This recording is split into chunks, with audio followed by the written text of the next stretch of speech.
আসসালামু আলাইকুম সবাইকে। বারান্দার বাগানে যদি এরকম 2-3টা পুঁইশাক গাছ লাগানো থাকে তাহলে যে কোনো রান্নায় কিন্তু এই পুঁইশাকটা আমরা ব্যবহার করতে পারি। আমি আজকে এই পুঁইশাক দিয়ে আপনার একটা নতুন রেসিপি করে দেখাবো।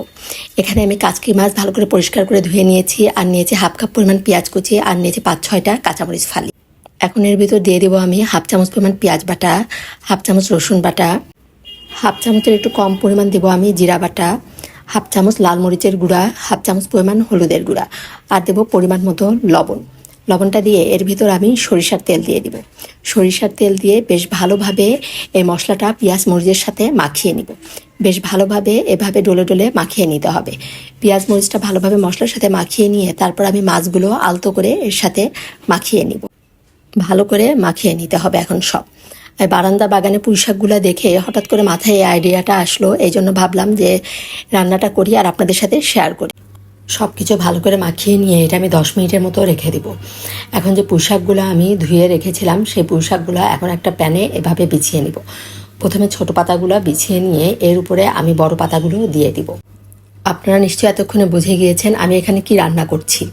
আমি এখন এই যে পুঁইশাকের পাতাগুলো বিছিয়ে দিয়ে এর উপরে যে কাচকি মাছটা মাখিয়ে রেখেছিলাম সেই কাচকি মাছটা এর উপরে ঢেলে দিলাম। ঢেলে দিয়ে আমি এটা একটু ছড়িয়ে দিব, আর এর উপর দিয়ে দিব সরিষার তেল। এখানে কিন্তু আমি কোনো পানি ব্যবহার করব না, আর এই রান্নাটা সরিষার তেল দিয়ে করলেই সুন্দর একটা ফ্লেভার আসবে এই রান্না থেকে। এখন উপরে আমি সরিষার তেল দিয়ে বাকি যে পাতাগুলো ছিল সেই পাতাগুলো দিয়ে মাছটা ঢেকে দিব। এভাবে আপনারা কখনো কাচকি মাছ খেয়েছেন কিনা অবশ্যই কমেন্ট করে জানাবেন, আর না খেয়ে থাকলে অবশ্যই একবার এটা খেয়ে দেখবেন। এটা খেতে খুবই মজা হয়েছিল।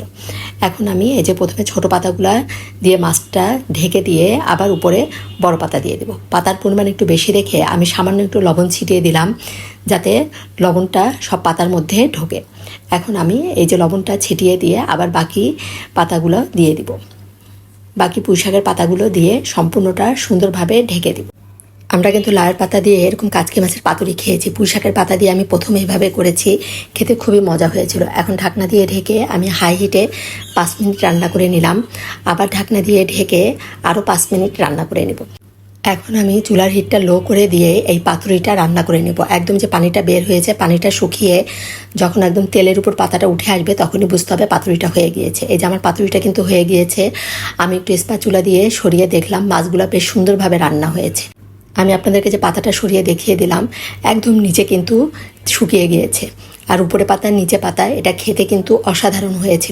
পুঁইশাকের ফ্লেভারের কারণে এই পাতুরিটা খেতে অসাধারণ লেগেছিল, আর গরম ভাতের সাথে খুবই মজা লেগেছিল এই কাচকি মাছের পাতুরিটা খেতে। আপনারা অবশ্যই একবার এভাবে রান্না করে খাবেন, আর রেসিপিটি ভালো লাগলে আমার চ্যানেলটি সাবস্ক্রাইব করে লাইক কমেন্ট শেয়ার করে দিবেন। ধন্যবাদ সবাইকে। সবাই ভালো থাকবেন। আল্লাহ হাফেজ।